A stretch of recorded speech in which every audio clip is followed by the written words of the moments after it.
Alrighty, yo, what is going on, everybody? It's your boy, Mr. DDG94 here, back with another casual geographics. He just dropped this video, and it's called "Should We Let Nature Finally Delete Pandas?"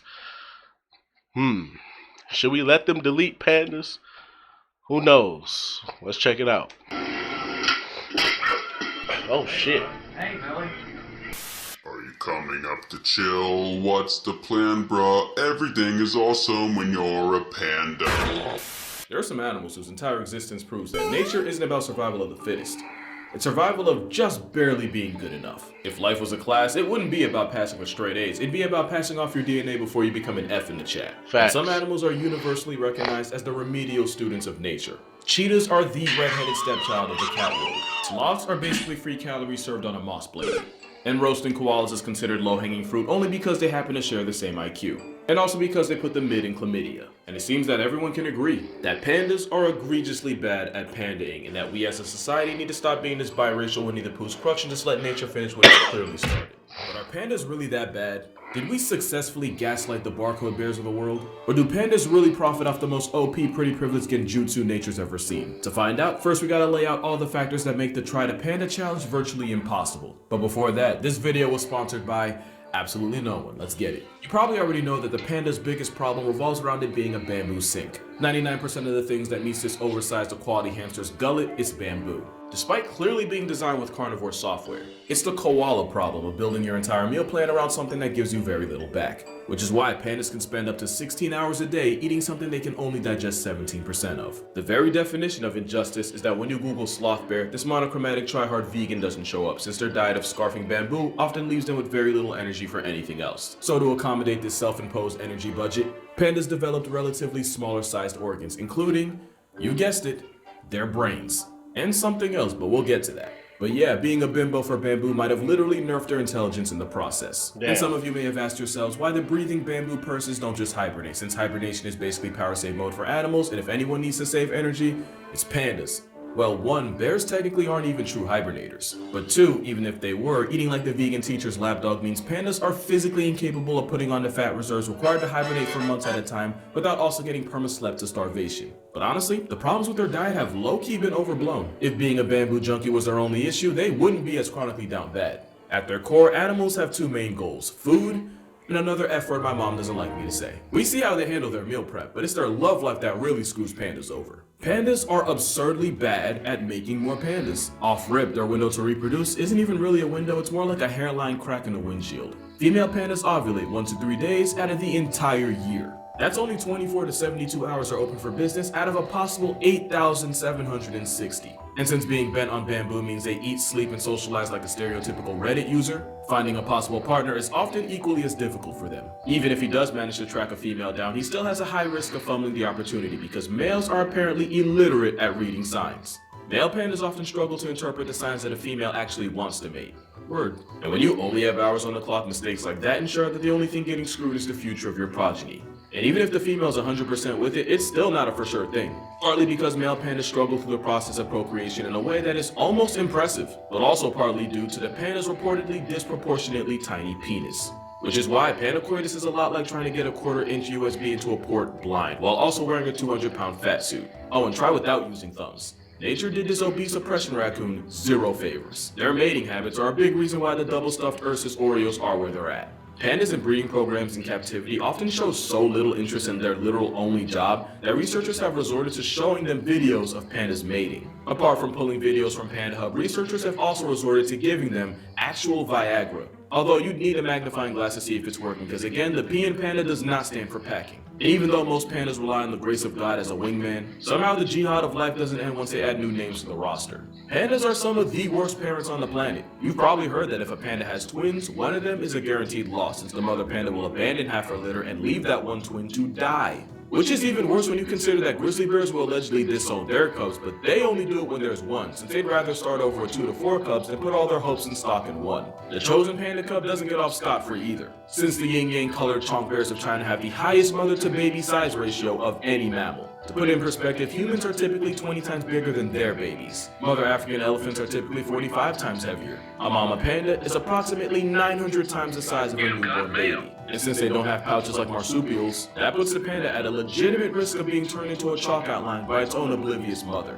Just another way nature set this glorified cow gerbil up for failure. And it's not even like domestication is an option. A good reason is because, despite what the black and white beta bamboo might tell you, it's still a bear, and a bear is a bear is a bear. And the black sheep of the bear brotherhood is still liable to absolutely fold any human. Especially since the one plus of constantly crushing bamboo is a bite force comparable to big cats like lions. In case you thought this plus-size Oreo was sweet, one man nearly lost his whole leg after a giant panda wandered onto his land and crushed his leg like celery. Then there's the fact that a high-volume, low-efficient diet means the one-man bamboo processing plant known as the panda can poop a healthy 40 times a day. And of course, living in the chilly, mountainous forests of Asia, pandas figured out that they can stay warm by rolling around and covering themselves in fresh manure. So if you want to add a biting, eating, pooping, sewer-smelling dependent to your family, like I always say, you're better off having children. Because there are no tax credits for providing for pandas. In fact, the opposite. Pandas quite literally cost millions of dollars just to keep alive. But mostly that's because giant pandas are leased by the Chinese government at approximately a fat million a year. And if one of those pandas gets knocked up, that'll set you back a cub tax of about 400,000. Which is why, currently, only 3 zoos in the US have a biracial bamboo-munching beanbag of a bear on display. One of those zoos used to be San Diego. I say used to because one of the consequences of renting pandas is that gives China the ammunition to be petty. I'm not a political channel, I'll never be a political channel. I'm not implying any type of affiliation or bias, I'm just listing 2 things that happened. In 2019, Trump may or may not have fueled a trade war against China. And come May 2019, a mother panda and her son were recalled and sent back to China. Now you could argue the trade war had nothing to do with it and this was just the natural end of a panda loan. But 10 years earlier in 2009, Taishan the panda was deported not long after Obama met with the Dalai Lama. The Dalai Lama is, as far as China is concerned, an op. So my working theory is China uses pandas for diplomacy, but also as a vehicle of petty punishment. That's not really the pandas' fault, but at this point we might as well hold it against them too. We didn't even mention the fact that pandas aren't even really pandas. When zoologist Frédéric Cuvier first used the word panda in 1825, he was describing the red-headed raccoon we call the red panda. The furry orca known as the giant panda wasn't named until much later, and it only got its name because at the time they thought it had a lot in common with the red panda. Turns out, they're not even close to being related, meaning this overgrown zebra yogi isn't even the original panda. And the fact that its monochrome mugshot shows up first when you type panda and not live-action Shifu is one of the biggest injustices of nature. This is the OG panda, but the newspaper-flavored cloud-guzzling frost took up just enough space to convince the world otherwise. So obviously pandas have their problems, and you can argue that their best trait is being a luck merchant. There is no other animal that gets carried harder by pretty privilege than the endgame of a sloth bear raccoon orgy. And they're the only creature on Earth with black and white privilege. Because the reason giant pandas are the mascot of the World Wildlife Fund is literally because having a mascot with the same color patterns as 1940s TV saves you a lot of money on ink. Yo, that sounds like a joke, but I'm not even kidding. If pandas were black and yellow or black and brown, they might not have gotten the job. But that aside, consensus is that pandas are so bad at pandaing that we should just let the flex of China fade into oblivion the way nature intended. But is that really true, or have we just been doing giant pandas incredibly dirty this entire time? First thing to mention is that they're a specialist species, with that specialty being in binging bamboo. Being a specialist rather than a generalist means you can typically tap into a niche nobody else can. But that means they can adapt to changes in their environment, and that also means that there are only a couple things going wrong away from getting evicted from reality. Having a very particular set of skills might be great if you're Liam Neeson, but it can severely handicap you as a species. And the funny thing is, for all the crap pandas get, the biggest and arguably most intimidating land predator on the planet is a specialist. Polar bears depend almost entirely on sea ice to hunt, and if that goes away, then it's bye-bye ice bear. But for some reason, we don't on the polar bear nearly as much for being dependent on ice as we lampoon pandas for their life choices. Especially since it's habitat destruction and fragmentation that really had giant pandas down bad. You see, it's believed the panda bear once had more variety in his diet and was more omnivorous. But likely because there was just so much bamboo everywhere and virtually zero competition for it, eventually they shifted into primarily eating bamboo. It also turns out that the bamboo they eat is high in protein but low in carbs. So despite seeming like that one person that would bring a veggie burger to a cookout, weirdly enough, the giant panda's protein intake is actually close to that of wolves. They're also particular about the part of bamboo they like to eat and when. According to studies on radio-collared pandas, in the summer and spring they prefer to eat the protein-packed shoots found at higher altitudes. But during autumn and winter they migrate down into the valley and shift more towards eating bamboo leaves which are high in vitamin C along with roots. And they just move from high to low to high again year in and year out. something that's clearly worked for them since they've been just fine like this for thousands of years. So much so that the umami taste receptor, i.e. the one that lets you experience the savory taste of meat, yeah, theirs got turned off. And they even evolved a false thumb for no other reason than to help them hold bamboo.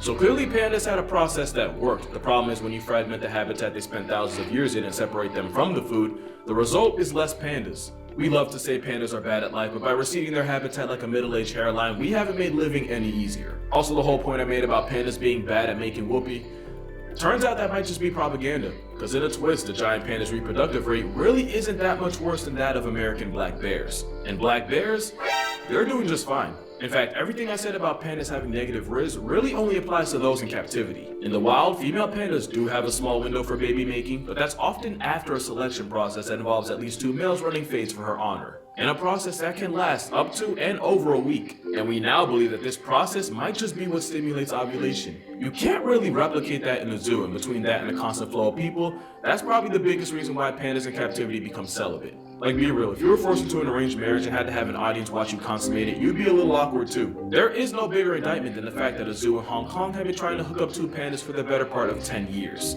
And it wasn't until a certain beer virus of 2020 shut down the zoo to the public that the 2 bears finally got it on. Roommates for 10 years, and all it took was a couple months of privacy for them to fornicate. But even with all the slander, pandas are actually in pretty good shape. And that is a problem. With about 2,000 pandas alive today, pandas were recently demoted off the endangered species list. Yet giant pandas still finesse a bulk of conservation efforts simply because they're cute. Think about it for a second. Pandas have big eyes, big foreheads, and chonk physique. If they didn't remind us of babies, we wouldn't be this invested in their future. There's like 400 blobfish left in the entire world, and you probably didn't know that because, real talk, nobody's buying your child a plushie that looks like a deflated sunfish fetus. Not to mention the animals that could legitimately destroy entire ecosystems if they go ghost, like bees or certain types of plants. They become an afterthought because, yeah, pretty gets priority. It's like that one gym teacher that ignores actually struggling students to help the attractive girls in class that don't need or ask for it. That's right. Pandas are hot girls. Side note, why does it always seem like the gym teacher's on felonious timing? Pandas aren't perfect, they're miles away from it, but at the end of the day, we've done far more to them than for them. But that's gonna do it for this video. Be sure to check out my book for 100 animals that can absolutely fold you like a lawn chair, link in description. Drink water, you need that stuff. Hug your mother, tell Pops you appreciate him. Matter of fact, might have to make a Father's Day video in the name of equality. But until then, I'ma see y'all in the next one. Now for y'all that watched till the end, here's some panda ASMR. Alrighty. Yeah, man. Damn. Pandas. Yeah. I ain't gonna lie. Pandas suck. Here it is. 2016. The biggest song in the world is fucking Panda. Everybody got the Panda shirts and shit. Oh my god. Yeah, pandas fucking suck, man. But anyways, though, it's good to know that they being taken care of, but man, dude, they lives suck, boy. All they eat is bamboo. They don't know how to eat outside of their diet. Yeah, I'd rather be a black bear. Fuck it, I'd rather be a polar bear. Shit. Anyways, though, I just gonna about do it for this. What's up? What y'all think down in the comment section below. I'll get back to you today. Peace out.